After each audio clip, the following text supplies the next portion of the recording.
Swapnadeep Gurukul channel में आपका स्वागत है। क्लास 9th फिजिक्स आज हम पढ़ेंगे मोशन चैप्टर। ये चैप्टर नंबर कौन सा है भाई? 7th। चैप्टर नंबर 7 NCERT किताब। ठीक है, चलिए तो आप शुरू करेंगे मोशन। और मोशन के जो कुछ बहुत इम्पोर्टेंट बातें हैं, बड़े ध्यान से सुनते रहना और साथ में नोट्स बनाना है। नोट्स बनाना बहुत ज़रूरी है, ठीक है। तो लेट अस स्टार्ट मोशन। यहाँ पर मोशन में सबसे इम्पॉर्टेंट पॉइंट जो हमें पढ़ना है, और मोशन से हम शुरू कर रहे हैं फिज़िक्स, ठीक है। और फिज़िक्स में सबसे बड़ी बात या सबसे इम्पॉर्टेंट पॉइंट जो हमें पढ़ना है वो पढ़ना है विथ रिस्पेक्ट टू। एक शब्द होता है विथ रिस्पेक्ट टू, इसको हिंदी में कहते हैं किसी के सापेक्ष, ठीक है। किसी के सापेक्ष ऐसा हिंदी में कहते हैं, बाकी हमें पढ़ना है विथ रिस्पेक्ट टू। अब इसका क्या अर्थ है वो हम समझते हैं, ठीक है। बहुत इम्पॉर्टेंट है और कुल मिलाकर देखा जाए तो फिज़िक्स बहुत इजी है, लेकिन दिक्कत कहाँ आ जाती है, बच्चे परेशान हो जाते हैं, बोले सर न्यूमेरिकल नहीं बन रहा, ठीक है। तो न्यूमेरिकल बनेंगे जब फॉर्मूले याद कर लोगे, ओके।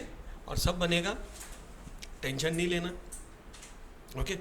आप बेटा इधर आ जाओ, बिटिया आप पीछे बैठ जाओ। आपको वहाँ से दिख रहा है बोर्ड प्रॉपर कि ये बीच में आ रहा है? नहीं, उधर तो दिक्कत हो रही है ना, मतलब एक चेयर आप उधर अंदर शिफ्ट हो जाइए, या यहाँ सेकंड में आ, हाँ ठीक है, किताब रखिए वहाँ आ जाओ, ओके। नाउ मुझे एक बात बताइए, पीछे एक फ़ैन चल रहा है ना, यहाँ क्लासरूम में जो बच्चे ऑनलाइन देख रहे हैं उनको मैं सिर्फ जानकारी दे रहा हूँ, पीछे रूम में एक फ़ैन चल रहा है, ऑन है, ठीक है। आप मुझे बताइए बेटा, वो फ़ैन घूम रहा है या हिल रहा है क्या? उसको घूमना मतलब हिलना भी तो कह सकते हैं ना कि वो मूवमेंट में है, किसी प्रकार के मोशन में, क्योंकि हमारा टॉपिक ही क्या है, मोशन। हमारा टॉपिक ही है मोशन, ठीक है। तो क्या वो फ़ैन मोशन में है? ओके। क्या ये चेयर मोशन में है? जिस पर आप बैठे हैं वो चेयर मोशन में है? अच्छा, संदीप सर मोशन में है? बिल्कुल है ना, संदीप सर हैं। आप मोशन में हैं? क्या यहाँ रखी हुई जो डिस्प्ले टीवी है वो मोशन में है? वो नहीं है। यहाँ रखी हुई बॉटल मोशन में है? नहीं है। और मैं अगर आपसे कहूँ कि बॉटल मोशन में है, टीवी मोशन में है, आपकी चेयर मोशन में है, आप मोशन में है, लेकिन मैं स्टैग्नेंट हूँ, मैं रुका हुआ हूँ, विश्वास करेंगे आप? हाँ कहिए। अगर वो बॉटल को आप उठा लेना तब तो वो मोशन में हो जाएगी। नहीं, मैं कह रहा हूँ जैसी रखी हुई है भैया, मैं कुछ नहीं कर रहा, नहीं तो आप कहेंगे कि सर आपने उठा ली इसलिए मोशन में आ गई। नहीं। और आपको क्या लग रहा है मैं आपको उठाने वाला हूँ ना? आप जिस स्थिति में बैठे हैं, आपकी चेयर है, चलो आपको छोड़ो, आप कहोगे नहीं सर मेरा हार्ट चल रहा है, मेरा डाइजेस्टिव सिस्टम चल रहा है, मैं सांस ले रहा हूँ तो मैं मोशन में हूँ, आप ऐसा कह सकते हैं, ठीक है। मैं आप जिस चेयर पर बैठे हैं उसकी बात करता हूँ। आप कहते हैं वो स्टेबल है, वो रुकी हुई है, वो रेस्ट पे है, मैं कहता हूँ नहीं वो मोशन में है। क्या आप विश्वास करेंगे मुझ पर? नहीं करोगे? अब मैं करवाता हूँ भैया, ऐसा थोड़ी है ना, जो हो रहा है वो उसका हम प्रमाण देंगे आपको, I will give you proof, ठीक है। अब प्रूफ कुछ इस प्रकार से है कि हमें बात करनी है विथ रिस्पेक्ट टू, किसी के रिस्पेक्ट में, किसी के सापेक्ष। अगर कोई मोशन हो रहा है तो कोई गतिमान है, कोई स्थिर है तो मोशन हो रहा है। बात समझ में आई? अब आप मुझे एक बात बताइए, जब आप ट्रेन में जाते हैं, ट्रेन में सफ़र किया है सबने, है ना? जो बच्चे ऑनलाइन देख रहे हैं या वीडियो देख रहे हैं वो भी मुझे बताएं। अच्छा एक बात और भैया, आप लोग जल्द से जल्द और जितना ज़्यादा हो सके सब्सक्रिप्शन मुझे दीजिए, अपने मित्रों को आप वीडियो शेयर करिए, जिससे कि 1000 सब्सक्राइबर्स हो जाएं। एक बार 1000 सब्सक्राइबर हो जाएं तो हम लाइव आ जाएंगे। ओके, तो मैं बात कर रहा था कि आप गाड़ी में सफ़र करते हैं, रेलगाड़ी में, ठीक।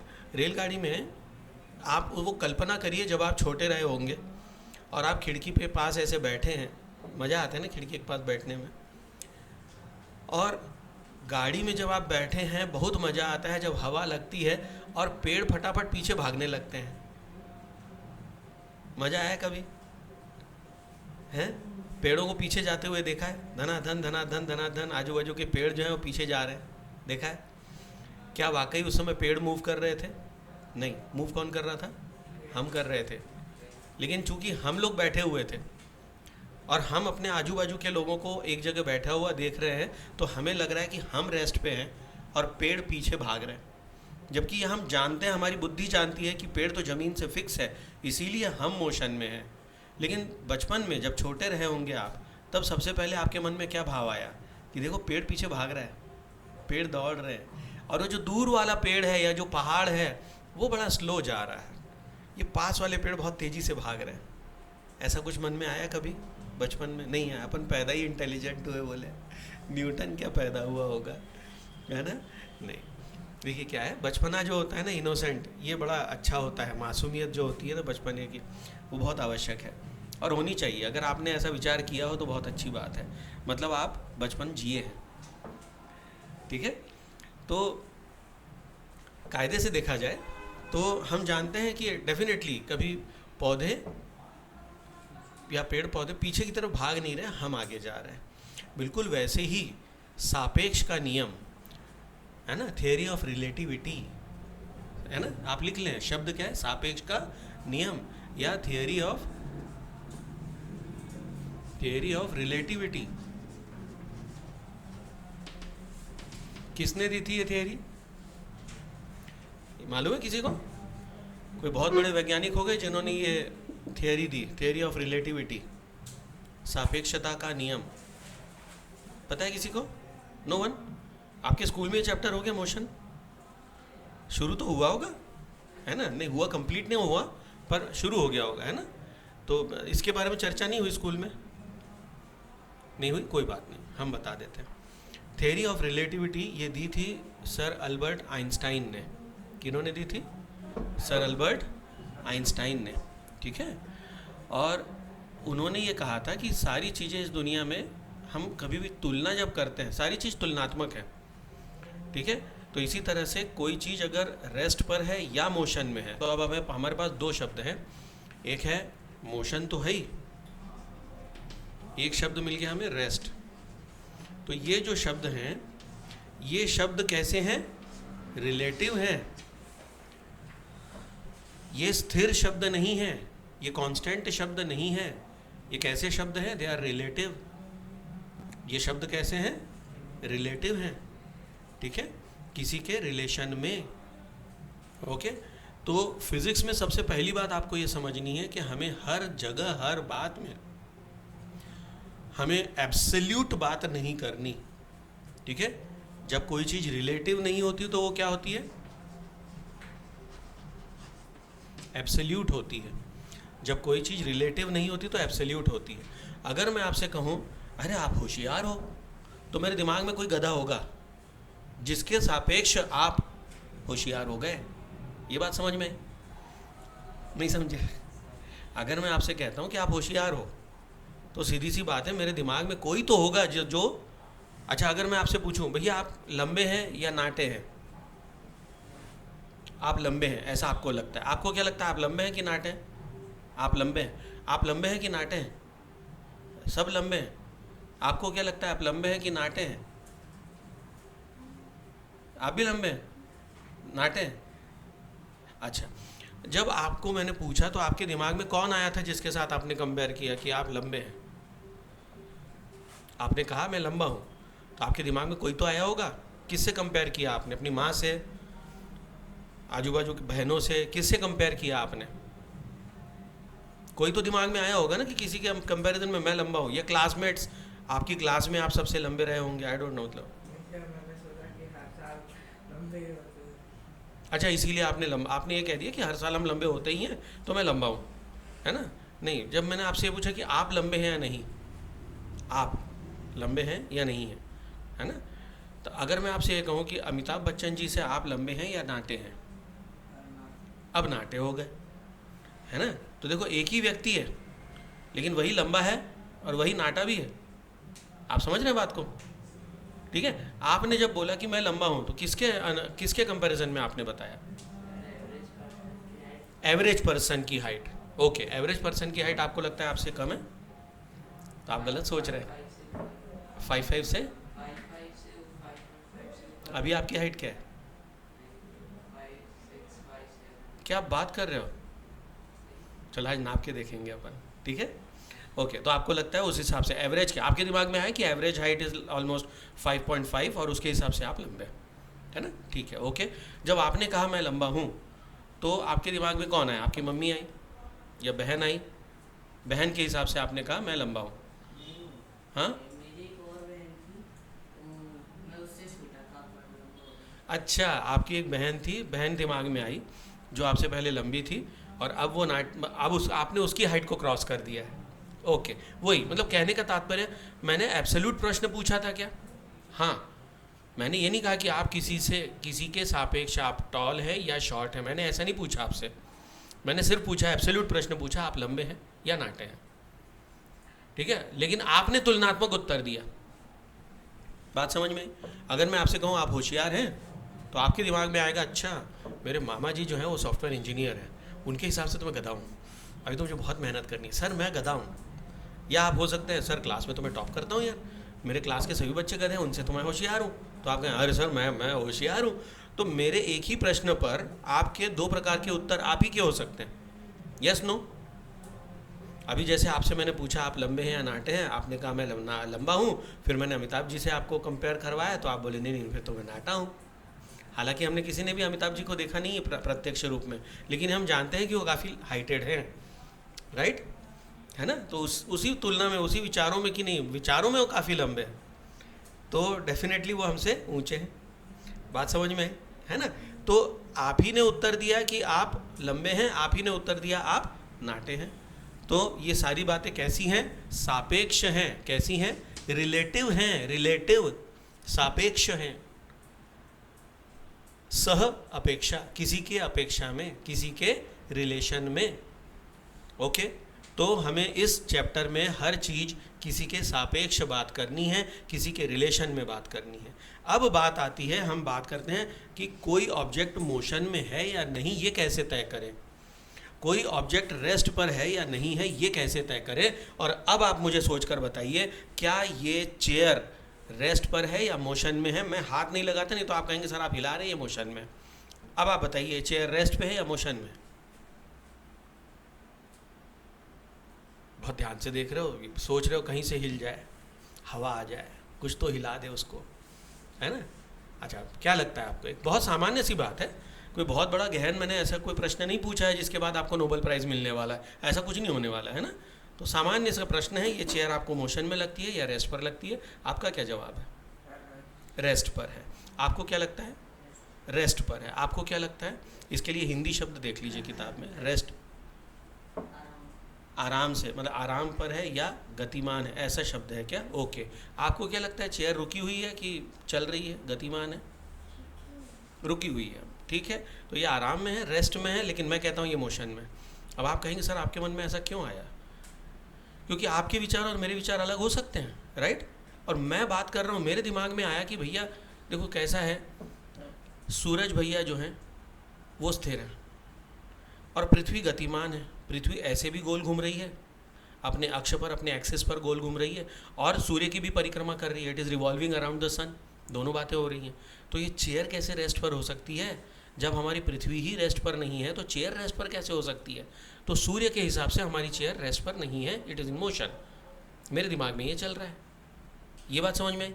तो एक फिजिक्स स्टूडेंट होने के नाते आपको ये प्रश्न पूछना चाहिए, जब मैं आपसे अब ये सवाल पूछूं कि क्या ये बॉटल जो यहाँ पर रखी हुई है, ये बॉटल रेस्ट पर है या मोशन में है, तो आपको पहला सवाल पूछना चाहिए। आपको भी करेक्ट आंसर देना है ना भाई। आप चाहते हैं कि जो मेरे मन में वही आंसर निकले, तो आप मुझसे पूछेंगे सर किसके रिस्पेक्ट में, किसके सापेक्ष आप इस बॉटल की तुलना किसके मोशन से पहले कर रहे हैं, ये बताइए। तो हम बताएं कि उसके सापेक्ष या उसके रिलेशन में, whether it is in motion और रेस्ट। बात समझ में आई? तो अब मुझे बताइए बॉटल आपको क्या लग रहा है, मोशन में है या रेस्ट पर है? आप इसको किससे रिलेट कर रहे हैं? हाँ, ये सही सवाल है। देखो ये बहुत बढ़िया, तो आपको जवाब नहीं देना था यहाँ पर, और ये बहुत अच्छा किया आपने, वेरी गुड, यही मैं चाह रहा था। ठीक है, अब देखिए, अगर मैं आपसे कहूँ कि इस बॉटल की तुलना आप इस पंखे से करिए जो बंद बैठा है चुपचाप, तो पंखे के हिसाब से ये बॉटल बिल्कुल स्थिर है, इट इज़ एट रेस्ट, ठीक है। लेकिन अगर उस पंखे के कंपैरिजन में हम बात करें तो definitely it is in motion. Why? Because पीछे वाला पंखा तो चल रहा है, ठीक है। और वो घूमते हुए इसको देखता है बॉटल को, तो बोलता है अरे बॉटल घूम रही, वो खुद को नहीं देख रहा, वो कह रहे हैं मैं तो स्थिर हूं, क्योंकि आपको क्या लगता है आप स्थिर हैं, आप रेस्ट पे हैं? आप रेस्ट पे हो ही नहीं सकते। क्यों? क्योंकि धरती घूम रही है, धरती घूम रही है। ये बात समझ में आई? ठीक है बेटा जी, आप अंदर चले जाइए, आप इधर आ जाइए। हाँ, ये बात समझ में आई सबके? नहीं आई? कि अगर पीछे वाले पंखे के कंपैरिजन में मैं बात करूं, जो कि चल रहा है, जो कि मोशन में है, उस पंखे को क्या लग रहा है कि ये बॉटल चल रही है, क्योंकि वो खुद चलते हुए उसको लग रहा है मैं तो रुका हुआ हूं, क्योंकि वो जैसा है वो उसको अपने आप को क्या लगता है, मैं रेस्ट पे हूं। जैसे आपको और हमें यहाँ धरती पर क्या लगता है कि हम तो बड़े आराम से रहते हैं, हम कहाँ चल रहे हैं, पर पृथ्वी तो घूम रही है। और जब पृथ्वी घूम रही है तो सीधी सी बात है कि हम कोई भी रेस्ट पर नहीं है। ये बात समझ में आई? आई बात समझ में? नहीं आई? आई? गुड। तो अब अगर मैं आपसे कभी भी कोई सवाल पूछूं तो आप मुझे पहले प्रश्न करेंगे सर किसके रिस्पेक्ट में। ठीक है, तो थ्योरी ऑफ रिलेटिविटी समझ में आ गई। अब आपको क्या जवाब देना? अब आपका जवाब एकदम करेक्ट होगा। मोशन की परिभाषा लिखेंगे, मैं इंग्लिश में लिखवाऊंगा, हिंदी मीडियम के बच्चे कृपया कर अपनी किताब में से इसकी डेफिनेशन ढूंढ लें और जो मैं बता रहा हूँ उन शब्दों की तरफ ध्यान दें। देखिए, मोशन को हम कैसे डिफाइन करते हैं?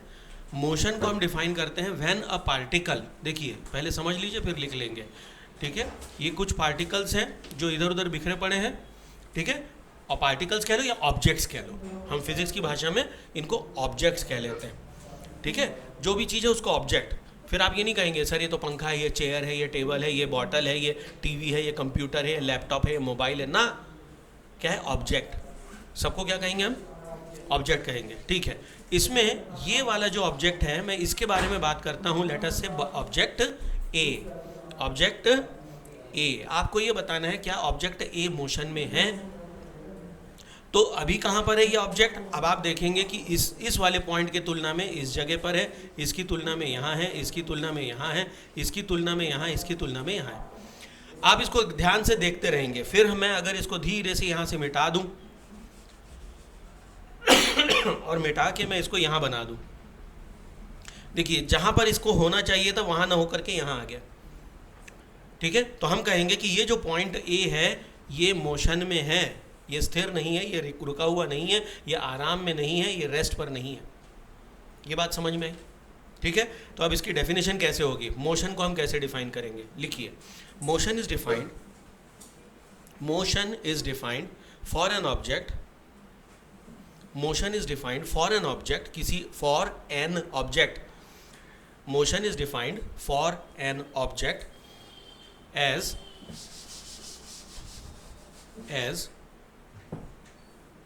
change in its position, change in its position। कैसे? With respect to. कैसे लिखते हैं? देखिए सबको मालूम होना चाहिए विथ रिस्पेक्ट टू कैसे लिखा जाता है। With respect to its surrounding, with respect to its surrounding. ठीक है, वह अपने सराउंडिंग के रिस्पेक्ट में अगर उसमें पोजीशन में बदलाव आता है तो वो मोशन में कहलाएगा, it will be in motion. Clear हो गई बात? ठीक है, ओके। किस चीज़ को बेटा? नहीं, विथ रिस्पेक्ट टू लिखने की यही परंपरा है। ठीक है, क्या WRT स्मॉल में ही लिखा जाता है, कैपिटल में नहीं लिखते। ठीक है, ये एब्रीविएशन नहीं है ना बेटा। एब्रीविएशन मतलब कैसे? जैसे अपन बात करते हैं कि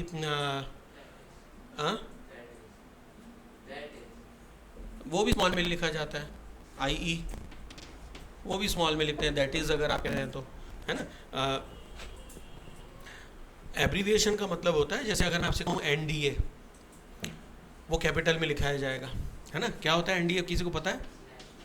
नेशनल डिफेंस एकेडमी, इसकी परीक्षा होती है NDA की, है ना। या मैं कहूँ JEE या नीट, तो ये सब क्या है? ये कैपिटल में लिखे जाएंगे, उनका एब्रीविएशन है। इसको एब्रीविएशन नहीं कहते। ठीक है, चलिए, तो ये विद रिस्पेक्ट टू या दैट इज़ हो जाएगा। खैर दैट इज़ तो अभी लिखना नहीं है, ये समझ में आ गया। तो मोशन को कैसे अपन ने डिफाइन किया? Motion is defined for an object as change in its position with respect to its surrounding. वो अपने आजू बाजू के सराउंडिंग के रिस्पेक्ट में अगर उसकी पोजीशन में कोई बदलाव होता है तो हम कहेंगे कि वो मोशन में है। बात समझ में आ गई? क्लियर?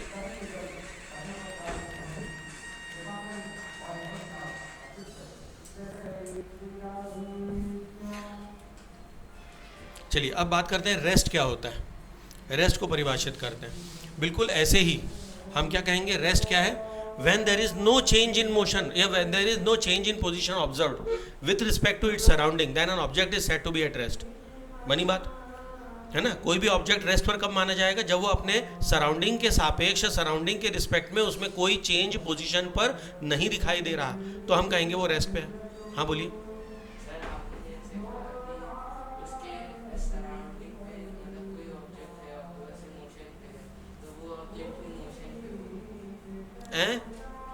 क्या क्या क्या तुम्हें यार पता नहीं, जब समझाते हैं तो कुछ कहाँ रहते हो भाई?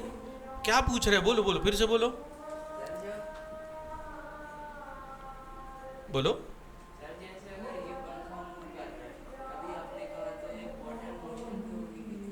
अगर पंखे के रिस्पेक्ट में है तो yes it is in motion. पंखे के रिस्पेक्ट में बॉटल इन मोशन, यस, है ना। सराउंडिंग के रिस्पेक्ट में, अब सराउंडिंग क्या है वो देखना पड़ेगा ना, वो रेस्ट पे है या मोशन पे, ठीक है। हाँ आपका क्या कहना? जो ऑब्जेक्ट रहेगा वो जो रेस्ट पोजीशन में रहेगा, लेकिन ये अर्थ तो मूव कर रहा है, तो वो मोशन में क्यों नहीं होगा? देखिए मुद्दा ये है कि आप किसके कंपैरिजन में बात कर रहे हैं, ठीक है। अगर आपने मुझसे ये कह दिया कि सर ये जो चेयर है इसके रिस्पेक्ट में वो बॉटल रेस्ट पर है, ठीक है।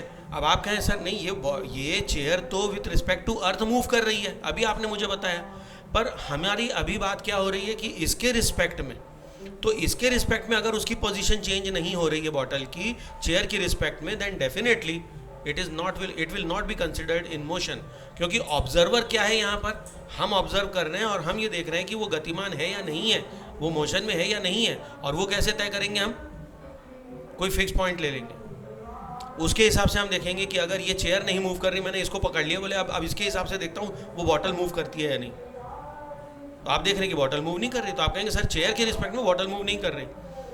पर अगर मैंने यही कह दिया कि चलो धरती के हिसाब से बताओ, तो आप कहेंगे सर धरती तो मूव कर ही रही है। किसके रिस्पेक्ट में? विद रिस्पेक्ट टू सन। तो जब सूर्य की रिस्पेक्ट में धरती मूव कर रही है, इसलिए सूर्य की रिस्पेक्ट में ये बॉटल भी मूव कर रही है। आई बात समझ में? क्लियर? ठीक है, आपका प्रश्न क्लियर है? आपको भी सबको क्लियर है? चलिए तो अब आगे बढ़ते हैं। रेस्ट को हम कैसे डिफाइन करेंगे? लिखिए, an object is said to be in rest. An object is said to be in rest if its position with respect to its surrounding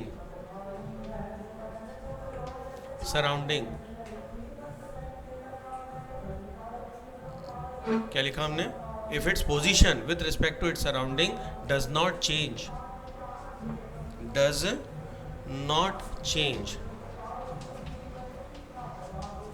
ठीक है।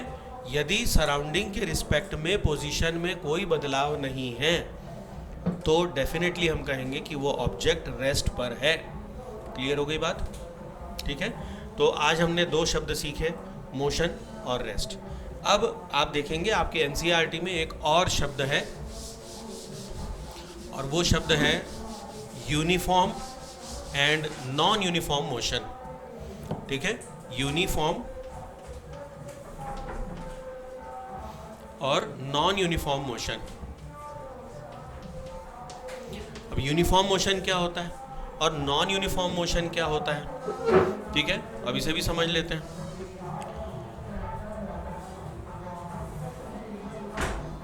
दरवाजा लगा दो बेटा, बढ़िया, ये बात, गुड इवनिंग।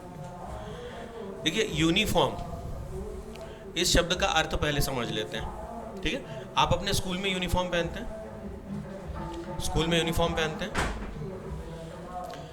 क्या मतलब है इस शब्द का? यूनिफॉर्म का अर्थ क्या है पता है? सही से ड्रेस पहनना। तो अभी आप आए, आपने अभी भी सही से ड्रेस पहना है, तो ये यूनिफॉर्म है क्या? यूनिफॉर्म का मतलब क्या है? फॉर्म का मतलब होता है भेस, है ना? फॉर्म का मतलब क्या होता है? भेस या रूप, फॉर्म, ठीक है। Uni means one, uni means one, एक, एक सा, एक समान, ठीक है। तो अभी क्या हो रहा है? एक समान कैसा है? मोशन, मोशन एक समान है। अब ये एक समान कौन तय करेगा? एक समान तय कौन करेगा? तो यहाँ पर हम बात करेंगे सापेक्ष, फिर से किसी के रिस्पेक्ट में। किसके रिस्पेक्ट में?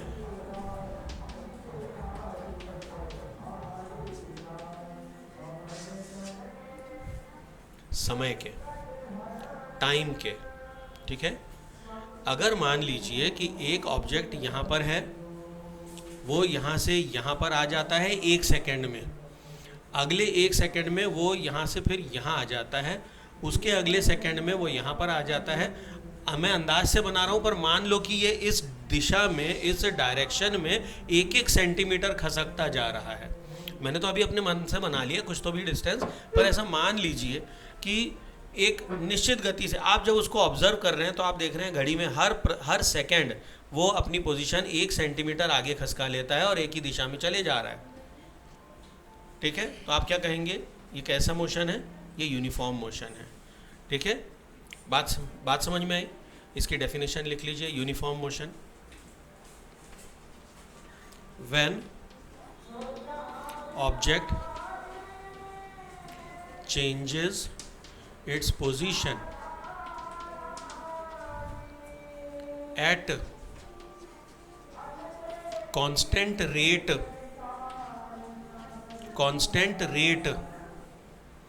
ब्रैकेट में लिखेंगे, that is at fixed interval, at fixed interval। क्या लिखा हमने? when object changes its position at constant rate, comma, it is said to be in uniform motion, to be in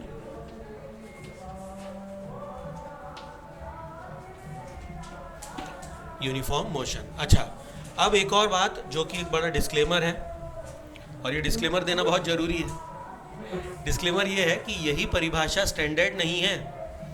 आपको जो स्कूल में लिखाया गया है वो आपको लिखना है, क्योंकि क्लास 9th है भैया। 9th में आपको रिस्क नहीं लेना है, जो टीचर लिखवा दे वो सही है, ठीक है। ये बात समझ में आई सबके, है ना। जो बच्चे वीडियो देखेंगे उनके लिए भी ये सूचना है, ये इंस्ट्रक्शन है, नोट है कि जो डेफिनेशन आपको स्कूल में लिखाई जा रही है। अब मैंने क्यों लिखवाई? जब स्कूल वाली ही आपको करनी है तो मैंने आपको क्यों लिखवाई? मैंने इसलिए लिखवाई कि इस डेफिनेशन में क्या इम्पोर्टेंट है, आपके स्कूल में भी लिखवाई होगी, ठीक है। पर आपको किन बातों पर ध्यान देना है वो आपको इम्पोर्टेंट समझ में आना चाहिए। देखिए, मोशन की जब बात आ रही है विथ रिस्पेक्ट और यूनिफॉर्म मोशन, तो आपको करना क्या है? मोशन के लिए चेंज इन पोजीशन आना चाहिए शब्द। जब मोशन शब्द आया तो चेंज इन पोजीशन आना चाहिए। जब यूनिफॉर्म आया है तो एट कांस्टेंट रेट, या दूसरे शब्दों में अगर टीचर ने लिखवाया हो कि बोले भैया at fixed interval of time, कुछ तो लिखवाया होगा शब्द जो कि इससे जुड़ा हुआ हो। हाँ कहिए। नहीं, कारण है क्योंकि पीरियड अपने आप में काफ़ी लंबा हो गया, ठीक है, और आप इंटरवल के अंदर की बात कर रहे हैं और मैं हर अलग इंटरवल में उसकी पोजीशन चेंज होते हुए देख रहा हूँ। दोनों में अंतर समझिए। अगर मैं 10 साल का एक पीरियड लेता हूँ, एट अ फिक्स्ड पीरियड, आपने जैसे कहा 10 साल का, तो 10 साल के समय में आपकी ग्रोथ जो है वो इतने से इतनी, कुछ तो हाइट अचीव की होगी आपने, वो बदलाव आया। अगले 10 साल में, मतलब आप ये सोचिए कि अगर आपकी हाइट यहाँ से यहाँ रही होगी पहले साल में, और 10 साल में आपकी हाइट यहाँ आ गई, लेकिन उसके अगले 10 साल में आपकी हाइट यहाँ है, और उसके 10 साल में आप यहाँ पर हैं, उसके 10 साल में मैंने देखा हाइट में कोई परिवर्तन नहीं है, तो आप फिक्स मोशन में हैं। तो पीरियड ऑफ टाइम ये बहुत बड़ा हो जाएगा। पीरियड की जगह आपको इंटरवल शब्द का प्रयोग करना है। इंटरवल मतलब क्या होगा? पीरियड मतलब आप पूरा कुछ स्टडी कर रहे हैं किसी एक समय अंतराल में। अंतर समझिए दोनों में। If you speak of a word period, then you are speaking of a long span of time in which you are observing complete, सारा ऑब्जर्वेशन उसी समय के अंतराल में आप ले रहे हैं। जबकि इंटरवल ऑफ टाइम में क्या हो रहा है कि आप बार बार देख रहे हैं, और घड़ी भी आप बार बार देख रहे हैं। दोनों शब्दों का डिफरेंस समझ में आया कि अगर आप इंटरवल शब्द का प्रयोग करते हैं तो आप क्या कर रहे हैं, आप निश्चित समय सीमा, एक इतने सेकेंड, जैसे मैंने वो एग्जाम्पल दिया था, कहाँ मिटा दिया, ये रहा, इतने 1 सेकंड बाद इतना चला, 1 सेकंड बाद इतना चला, 1 सेकंड बाद फिर उतना ही, 1 सेकंड 1 सेकंड 1 सेकंड, तो इसको हम कहेंगे इंटरवल ऑफ टाइम।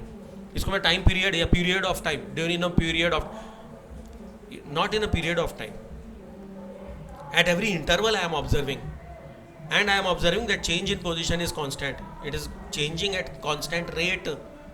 बदल रहा है लेकिन बदलाव हो रहा है, चेंज इन पोजीशन हो रही है, लेकिन कैसे हो रही है, कांस्टेंट रेट पर हो रही है, एक निश्चित दर पर हो रही है। बात समझ में आई, क्लियर हुई बात, ठीक है। तो आपने जैसे पीरियड ऑफ टाइम शब्द बोला, इसलिए शब्द बड़े इंपॉर्टेंट हो जाते हैं। फिजिक्स मतलब क्या है, शब्दों के साथ खेलना।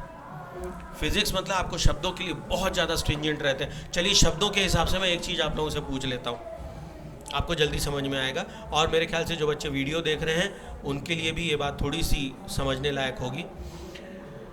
जिनके घरों में नगर निगम का पानी आता है, खुद की बोरवेल नहीं है ना, या ट्यूबवेल या कुआं नहीं है, आप मुझे बताइए आपके घर में ट्यूबवेल है या नगर निगम से पानी आता है? खुद का ट्यूबवेल है? आपके यहाँ खुद की बोरिंग है? भी होगी तो नहीं चाहिए, मुझे पूछना है आपके यहाँ नल जो बाकी का बाहर से भी आता है वो आता है पानी? हाँ तो वो बताइए, पानी बाहर से आता है? आता है। आपके यहाँ नल कितने बजे आता है? खुद का बोरिंग है, नगर निगम का कनेक्शन नहीं है, आपके यहाँ नल कितने बजे आता है? अरे वाह यार, तुम लोग बड़े बड़े वाले लोग हो यार, मतलब है ना, गुड, ओके। और किसी के घर में पानी आता है? आपके यहाँ पानी आता है? नल कितने बजे आता है? हाँ, तो नल सुबह कितने बजे? 6 से 7 के बीच में आता है ना? हाँ ये सही टाइम है, चलो 6 और 7 के बीच में, ओके। शाम को भी आता होगा नल, कितने बजे आता है? ऐसे ही 6-7 के आसपास, 5 से 7 के बीच में, चलो ठीक है। मतलब आपके यहाँ 2 बार नल आता है ना? और इन लोग के यहाँ नल नहीं आता क्योंकि इनका बोरिंग है, ठीक है। आपके यहाँ 2 बार आता है, आपके यहाँ बोरिंग भी है और नल में पानी आता है, बहुत बढ़िया। अब यहाँ पर मुद्दे की बात यह है कि अगर आप ध्यान से सुन रहे हैं या जो बच्चे वीडियो देख रहे हैं, आप लोग पॉज करके बैठ करके रिवाइंड करके देख सकते हैं। मैंने एक शब्द बोला और उस बच्चे ने प्रॉपर जवाब दिया। मैंने कहा नल कितने बजे आता है? वो बोला सर सुबह 6 से 7। सही है, सुबह एक बार आता है 6 से 7 और शाम को नल आता है 5 से 7 के बीच में। कभी तो भी आता है, आपको नहीं मालूम, मे भी, है ना, माँ भर लेती है पानी, ओके। अब मुद्दा ये है कि आपके यहाँ नल आता है या नल में पानी आता है? बात समझ में आई? बात समझ में आई? मैंने क्या पूछा था और जवाब क्या मिला है? और ये सामान्य बात है, आप अगर किसी से भी पूछेंगे ना तो यही सवाल करेंगे, नल कितने बजे आता है? अरे नल आ गया। घर में भी चर्चा क्या होती है ना, जैसे ही 6 बजे आवाज आनी शुरू, आप बोलेंगे अरे नल आ गया, नल आ गया, नल आ गया। नल आया? नल आया कि नल में पानी आया? फिजिक्स यही है। फिजिक्स में आपको क्या समझना है कि नल नहीं आ रहा। अगर नल आ रहा होता तो अभी तक नगर निगम जो है कंगाल हो चुका होता। हर घर में सोचो, आपको हर सुबह शाम 2 बार नल दे के जा रहा है वो, तो अपन नल ही बेच बेच के खाना खा लेते, नहीं? बात समझ में आई? ठीक है, तो फिजिक्स क्या है वो समझ में है ना। फिजिक्स में आपको बहुत स्ट्रिंजेंट रहना होगा, शब्दों की तरफ बहुत अच्छे से ध्यान दें, ठीक है। शब्द क्या है, तो जब हम बात करते हैं किसी के रिस्पेक्ट में है, या जैसे मैंने बोला कांस्टेंट रेट, तो यहाँ रेट ही चाहिए, फिर वहाँ पर आप पीरियड शब्द का इस्तेमाल नहीं करेंगे, ठीक है। वो शब्द हम बताएंगे जब आएगा, तब इसी चैप्टर में लास्ट में आएगा, क्यों आएगा वो भी बताऊंगा, ठीक है। पूरी बात समझ में आई? आगे बढ़े, ओके। तो ये बात क्या हुई, यूनिफॉर्म मोशन की, जिसमें हमने बात की when object changes its position at constant rate, मतलब चेंज इन पोजीशन हो रही है, ठीक है, एट कांस्टेंट रेट या fixed interval time, it is said to be in uniform motion. अच्छा, इसमें एक चीज मिसिंग है भाई, चेंज इन पोजीशन हो रही है एट कांस्टेंट रेट, ठीक है। तो ये शब्द रेट ने ये बचा लिया बोल के कि रेट कांस्टेंट है, मतलब चेंज इन पोजीशन कैसे है, फिक्स्ड पोजीशन चेंज हो रही, मतलब 1 सेंटीमीटर 1 सेंटीमीटर 1 सेंटीमीटर 1 सेंटीमीटर या 1 मीटर 1 मीटर 1 मीटर 1 मीटर। कैसे पता लग गया? क्योंकि हमने शब्द डाल दिया कांस्टेंट रेट। क्लियर हुई बात? ठीक है, when an object changes its position at fixed rate, it is called as uniform motion. चलिए अब नॉन यूनिफॉर्म मोशन क्या हो जाएगा, बहुत सिंपल। अगर नॉन है तो सीधी सी बात है, when object changes its position की जगह आ जाएगा when object does not change its position. When object does not changes its position with at constant rate, it is said to be in non uniform motion. ठीक है, इसको हिंदी में क्या कहा गया बेटा, असमान गति और समान गति, एक समान गति और असमान गति। ठीक है, तो ये uniform and non uniform motion हो गया। और इसमें आपको दो शब्दों की तरफ ध्यान देना है। पहला शब्द क्या है, एट कांस्टेंट रेट, और दूसरा है कि भैया does not changes its position at constant rate. तो कांस्टेंट रेट को यहाँ पर बताना या दर्शाना बहुत इंपॉर्टेंट है। क्लियर हो गई बात, दोनों definition clear.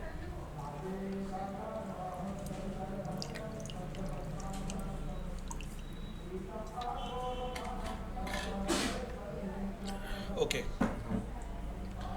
Now we shall study a new word. इतना लिख लिए बेटा, मिटा लूं, बोर्ड क्लीन कर दूं।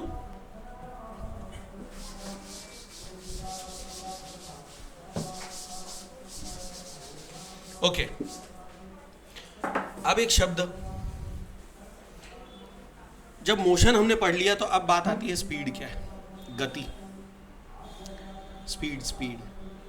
ठीक है, अब इंग्लिश में एक शब्द है स्पीड, तो स्पीड क्या है।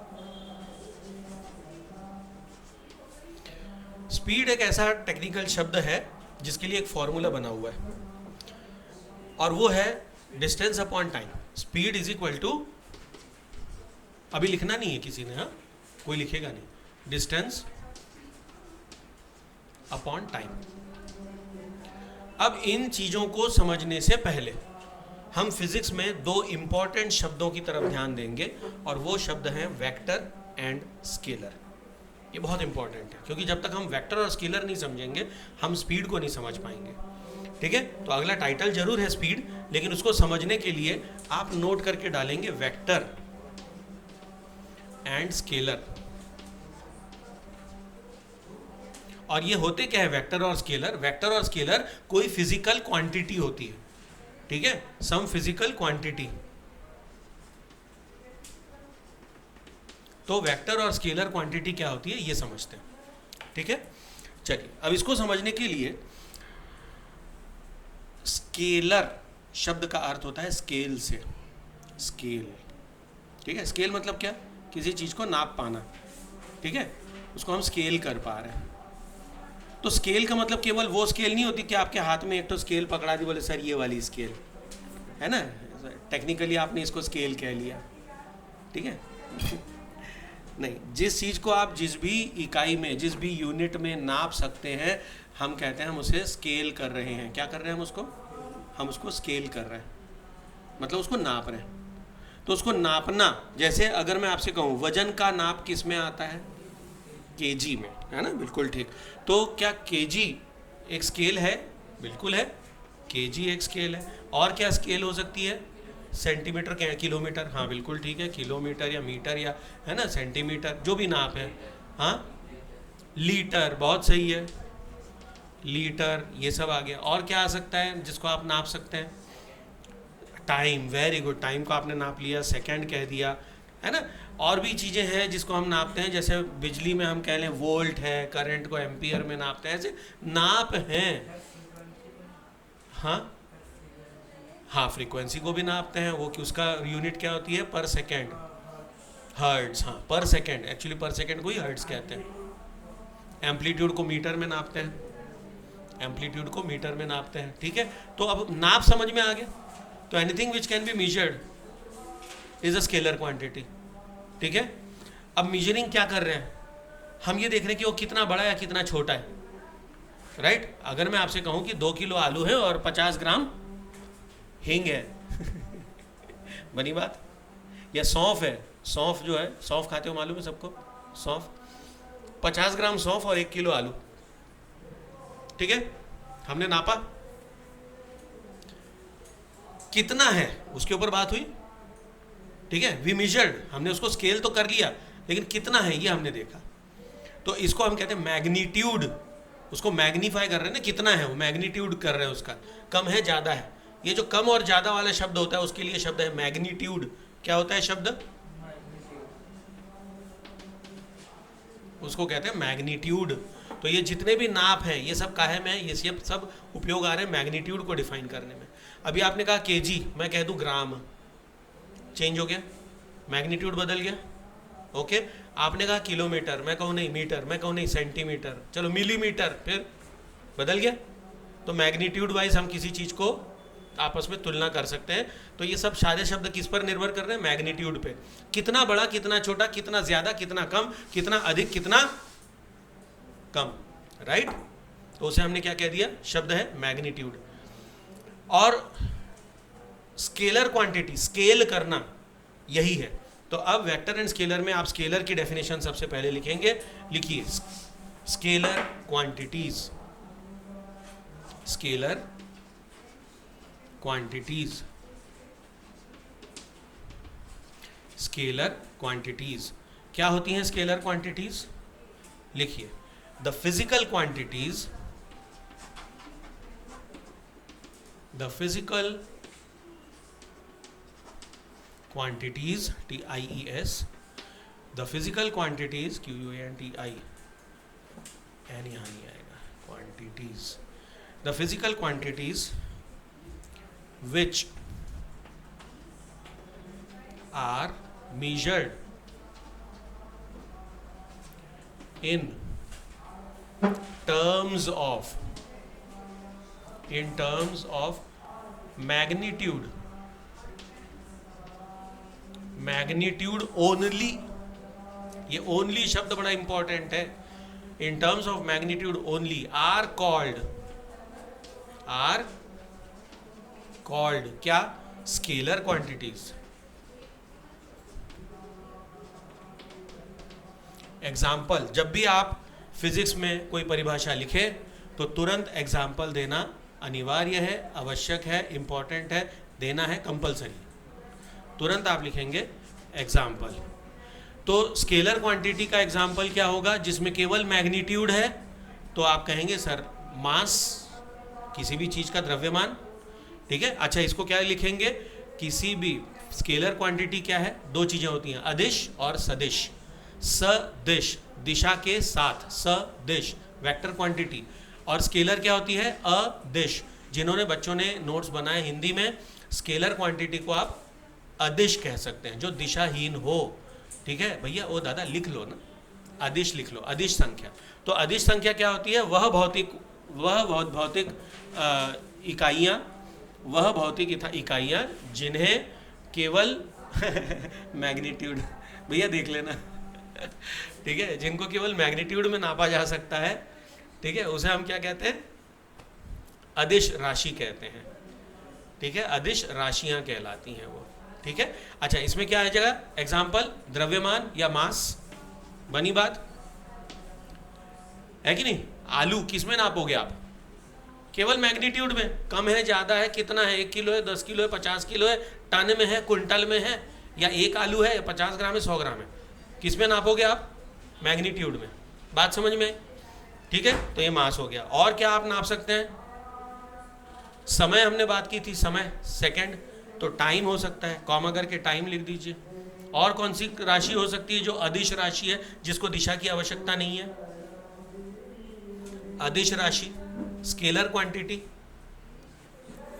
और ढेर सारी हैं। जब हम और पढ़ाई करेंगे आपको तो आगे और दिमाग में आएगा, इसलिए मैं इसको अभी छोड़ रहा हूँ, यहाँ पर आप छोड़ दीजिए, और जैसे जैसे आपको वैल्यू समझ में आने लगेंगी इसके एग्जाम्पल बढ़ाते जाइएगा।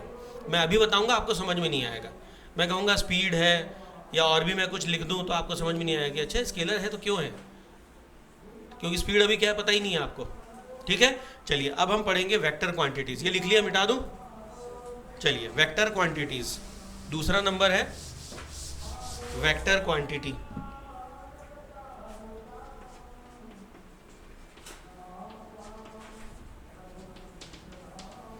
सदिश राशियां, सदिश हिंदी में बड़ा अच्छा शब्द है, सदिश, दिशा के साथ, सह दिश,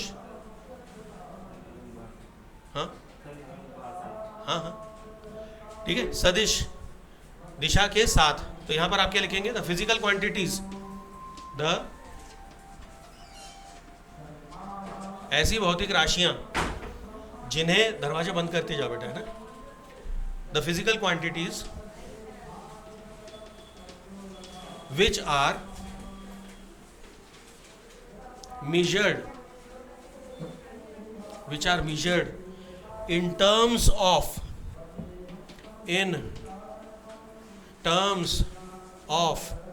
क्या क्या, magnitude and direction both, and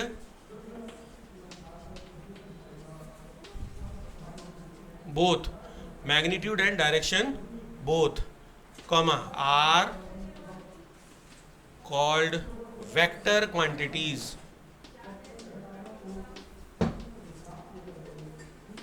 Are called vector quantities. अब एग्जाम्पल, इसका एग्जाम्पल मैं अभी एक लिखवाता हूँ, बाकी क्या आप धीरे धीरे बढ़ाते जाना। फोर्स, ये आपको समझ में आएगा। बल, हिंदी में फोर्स को क्या कहते हैं, बल। तो फोर्स, ठीक है, बनी सी बात है। फोर्स को एक दिशा चाहिए, कुछ कहना है, कहिए, जोर से बोलिए बेटा। क्लास में अभी क्या चल रहा है, नहीं, इररेलेवेंट है ना बेटा, अभी क्लास डिस्टर्ब हो रही है आपके कारण। फोर्स, बल क्या है, दिशा मांगता है। भाई आप अगर बैट बॉल खेल रहे हैं, क्रिकेट जिसको कह लेते हैं सो कॉल्ड, है ना, आपको अगर बॉल को किसी दिशा में मारना है तो आपको बैट भी उसी दिशा में घुमाना पड़ेगा। आप सोचो, बैट घुमाया ऐसा और बॉल गई उधर, ऐसा तभी होता है जब आप बॉल को मार नहीं पाते मतलब बॉल पर आपका कोई बल नहीं लगा, पर अगर आपने बल लगाया, अगर आपने फोर्स लगाया तो उसकी डायरेक्शन निश्चित होगी, यस और नो। और कितने स्पीड से जाएगी वो भी निश्चित होगा, कि वो ऐसे जा रही या ऐसे जा रही, मतलब समझ गए, है ना, ये बात समझ में आ गई क्या कह रहा हूँ। तो फोर्स एक वेक्टर क्वांटिटी है, फोर्स में दिशा भी इंक्लूडेड है। आपको दिशा की बात करनी होगी। मैं अगर चेयर को, मान लो मेरे सामने एक चेयर रखी है, मैं उसको धक्का मार रहा हूँ, तो धक्का ऐसे मारूंगा तो चेयर वहीं उसी डायरेक्शन में जाएगी ना, जिस दिशा में मैं फोर्स लगा रहा हूँ। बात समझ में आई, क्लियर। तो ये वो राशि है, ये वो फिजिकल क्वांटिटी है जिसमें डायरेक्शन इंपॉर्टेंट है, ठीक है, ओके। चलिए, ये अगर आपको समझ में आ गया है, और इसमें आगे और एग्जाम्पल है, इसलिए यहाँ पर एक्सेट्रा मत लिखिए, कॉमा करके छोड़िए। हम आगे जो क्वांटिटीज़ और फिजिकल क्वांटिटीज़ बढ़ाते जाएंगे या समझाते जाएंगे, पढ़ाते जाएंगे, आप यहाँ पर इंक्लूड करते जाएंगे, आप समझते जाएंगे कि वो वेक्टर है, स्केलर है, अकॉर्डिंगली आप उसको इंक्लूड करते जाएंगे, जोड़ते जाएंगे, ठीक है। तो आज हम लोगों ने क्या क्या कवर किया, हमने देखा मोशन क्या है, हमने देखा रेस्ट क्या है, और दोनों को हमने किस रिस्पेक्ट में देखा, विथ रिस्पेक्ट टू सराउंडिंग, किसी सराउंडिंग के रिस्पेक्ट में। फिर हमने पढ़ाई की किसकी, uniform and non uniform motion. और नॉन यूनिफॉर्म या फिक्स मोशन, यूनिफॉर्म या नॉन यूनिफॉर्म होने के लिए क्या इंपॉर्टेंट था, दर, मतलब रेट, ठीक है। उसके बाद हमने क्या पढ़ा, vector and scalar quantities, okay. इसमें हमने किसके बारे में बात की, मैग्नीट्यूड एंड डायरेक्शन के ऊपर। अगर केवल मैग्नीट्यूड है तो स्केलर है, और अगर मैग्नीट्यूड एंड डायरेक्शन बोथ है तो उसे हमने वेक्टर क्वांटिटी कहा, ठीक है। तो आज यहाँ पर हम क्लोज करेंगे।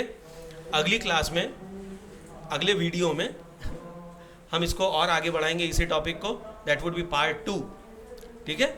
तो इसके पार्ट 2 के लिए इंतज़ार करिए अगली क्लास तक का।